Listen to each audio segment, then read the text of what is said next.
Everybody. Ooh, child, everybody. So we are in day 2 of the 40-day soul fast, 40-day soul fast. And this is all about the cleansing. So what I got from this chapter is really a deeper understanding of, walking with Christ and why it's important to take the time to have a fast. So she talked about the purpose of the 40-day fast and how Noah, how 40 days is a number of cleansing, and how when Noah, God sent the rain during the time of Noah, and the 40 days and 40 nights, and the purpose of that was to gain greater capacities to acquire new wisdom, capitalize on opportunities to maximize your potential, required to get rid of those things that are weighing you down. So at the time when God cleansed the earth, it was a weighing down, right? So it was a need to cleanse. And it took 40 days to do that. So, when doing a 40-day fast, it can be really beneficial because you are checking into and tapping into the bonds and the wickedness that are going on in your life. God is speaking to that, to all of your wrongdoing during this fast. You have a chance, because when you think about sin, she says sin is anything that keeps you from growing in Christ, keeps you from being transformed and changed from glory to glory, anything that diminishes your true self. So when we are struggling within ourselves, so say it's food, right?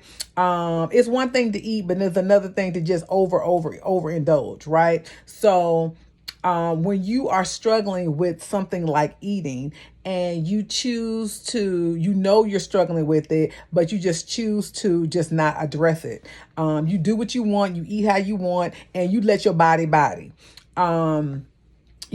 if you're exercising, if you're trying to remove yourself from the table and you still have those strongholds with it, that's a struggle between your flesh and your spirit that's preventing you from getting over the edge. So, so you've got to, rather than to, I'm not saying nothing's wrong with, getting surgical support and doing all those things, but it's still got to be something that happens in your mind. That's why even before you have to do any type of surgery, they want to do a mental health evaluation and all that, because they want to know what's going on in your mind, but they ain't thinking about your soul. Like, what is going on in your soul that's making you feel, like some people can really identify with being an emotional eater.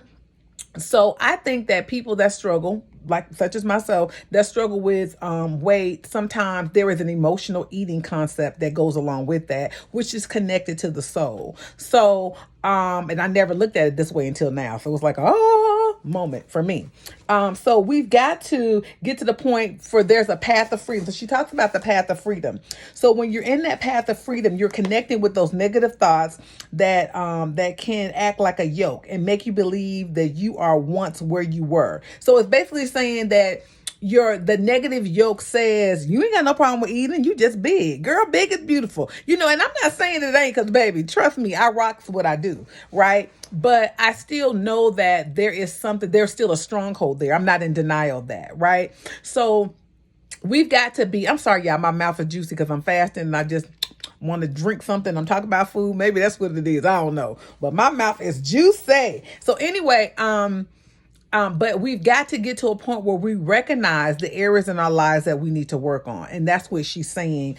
Sister Cindy Trim is saying, and that, your negative thinking, let me just read what she says. Your negative thoughts can act like that yoke, making you believe that who you once were, where you are coming from, or the people that you have said about you are determining factors in your destiny. So when someone says something that you are not good or you're fat, even if you are, oh, you come from a line of fat people, that's who you're destined to be. You out here trying to exercise, but if you could do whatever you want and you still ain't gonna lose the weight. I've heard doctors say to people that, it's just a part of your body structure and your metabolism, and it's all a part of your DNA or some sort of maladaptive, whatever, and that's the way you're destined to be. You can't tell me what I'm destined to be. I'm fearfully and wonderfully made. God says what I'm destined to be. If I call a mountain and say to the mountain to move, and I pray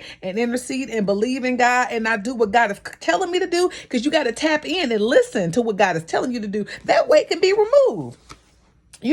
So we don't have to understand that he said, and she said, sometimes we are our worst enemy. We are you sabotaging your own success by the thoughts you're thinking? Are you allowing those thoughts to interfere with how you manage your time?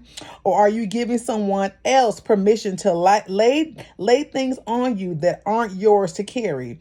Don't further you or your destiny. So people are telling you stuff. Oh, girl, you go right. That's all right, girl. Go on, do that thing. Go on. That's what we do, honey. We be out here in these streets hoeing. Let's go on and hoe. No, you need somebody to say, sis, I love you. Let's not hoe. Let's not do that. We've got to do better. This is not who we are. Our body is a temple. Now, I know we got whole like tendencies, but we can't be out here just hoeing and just doing what we do. So that's with the path to freedom. So you get freedom in that. Sometimes, so then the characteristics. So it starts with the mindset of the day.